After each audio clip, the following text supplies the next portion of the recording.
नमस्कार दोस्तों, I welcome to topper cycle. Gold mining sector में एक बहुत बड़ी डेवलपमेंट हुई है। 16 साल के बाद फिर से कोलर गोल्ड फील्ड जो कि केजीएफ में माइनिंग स्टार्ट करने की परमिशन गवर्नमेंट ऑफ इंडिया ने दे दी है।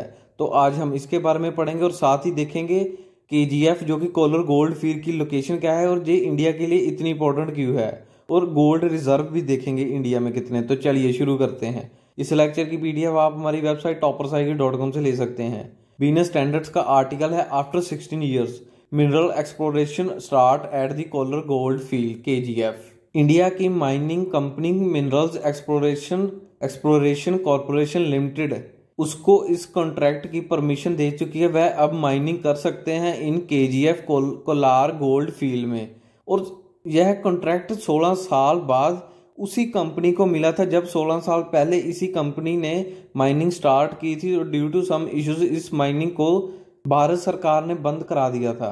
तो बैकग्राउंड देखें तो जो कोलार गोल्ड माइंस है वह लोकेटेड है 100 किलोमीटर फ्रॉम बेंगलुरु, और इसे 2001 में बंद कर दिया गया था क्योंकि उस समय जो गोल्ड के प्राइस थे वो काफी लेवल नीचे गिर चुके थे।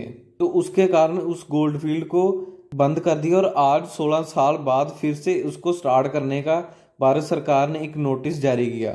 जियोलॉजिकल सर्वे ऑफ इंडिया ने डिक्लेयर किया कि जो पायरोक्लास्टिक एंड पिल्लो लावा है माइंस में वह एक नेशनल जियोलॉजिकल मोनूमेंट्स है, और ऐसा निर्णय उन्होंने इसलिए लिया कि जो वह protection maintenance and encouragement of Jio tourism को इंक्रीज करने के लिए इसको एक नेशनल जियोलॉजिकल मोनूमेंट्स घोषित किया।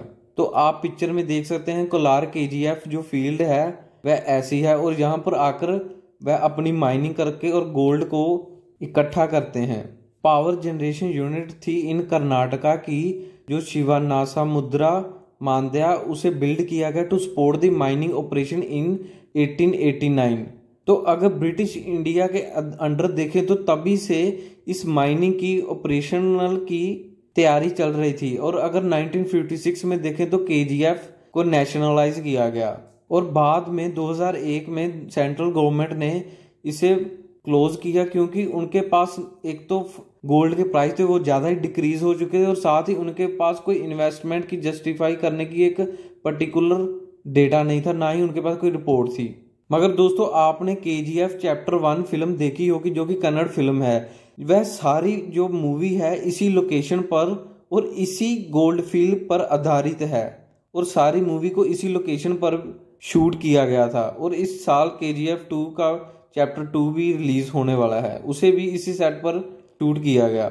अगर भारत के गोल्ड रिजर्व की बात करें तो कर्नाटका लार्जेस्ट प्रोड्यूसर है गोल्ड का इन इंडिया में, और जो कोलार गोल्ड फील्ड है केजीएफ कर्नाटका में वह दुनिया के सबसे डीपेस्ट माइन है, और म्योनेंग गोल्ड माइन साउथ अफ्रीका की उसे भी ग्लोबली एक डीपेस्ट गोल्ड माइन घोषित किया गया। और सेकंड लार्जेस्ट प्रोड्यूसर है इंडिया का गोल्ड का वह आंध्र प्रदेश है। आंध्र प्रदेश में रामागिरी अनंतपुरी दोनों लोकेशंस पर सबसे ज्यादा गोल्ड की माइनिंग होती है। वर्ल्ड गोल्ड काउंसिल के according India 10th largest gold reservoir है ग्लोबली, जिसके पास इस समय 60 टन्स गोल्ड है। अगर दुनिया में हाईएस्ट गोल्ड रिजर्वर देखें कंट्रीज यूनाइटेड स्टेट्स जिसके पास 8133 टन्स गोल्ड रिजर्व है। सेकंड नंबर पर है जर्मनी जिसके पास 3366 टन है, और उसके बाद इंटरनेशनल मॉनेटरी फंड IMF उसके पास 2451 टन गोल्ड है। पर मगर IMF एक कंट्री नहीं, वह एक ऑर्गेनाइजेशन है, मगर वह अपने पास गोल्ड के रिजर्व रखता है क्योंकि वह एक फाइनेंशियल ऑर्गेनाइजेशन है। तो अगर मेन कंट्रीज देखें तो मैट्रिक टन में यूनाइटेड स्टेट्स के पास 200.2 मैट्रिक टन गोल्ड है, कनाडा के पास 180 metric ton, Indonesia 160 metric ton, Peru 130 metric ton, Ghana 130 metric ton, Mexico 110 metric ton, Uzbekistan 100 metric ton, Kazakhstan 100 metric ton, और साउथ अफ्रीका में 19 मैट्रिक टन है।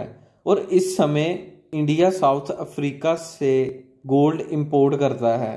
तकरीबन 2019-20 फाइनेंशियल ईयर में इंडिया ने $11.5 billion का गोल्ड इंपोर्ट किया था, और इंडिया सबसे बड़ा इंपोर्टर है गोल्ड का वर्ल्ड वाइड। और गोल्ड इंपोर्ट करने का मेन रीज़न है कि जो इंडिया का करंट अकाउंट डेफिसिट है, करंट अकाउंट डेफिसिट जो कि मेजर करता है कंट्री के ट्रेड को, where the value of goods and service of its imports exceeds the export. Export को और इंपोर्ट को एक मेजर करने के लिए एक करंट अकाउंट डेफिसिट होता है, जिनके कारण वह हर एक कंट्री को अपने इंपोर्ट और एक्सपोर्ट को बैलेंस करना होता है।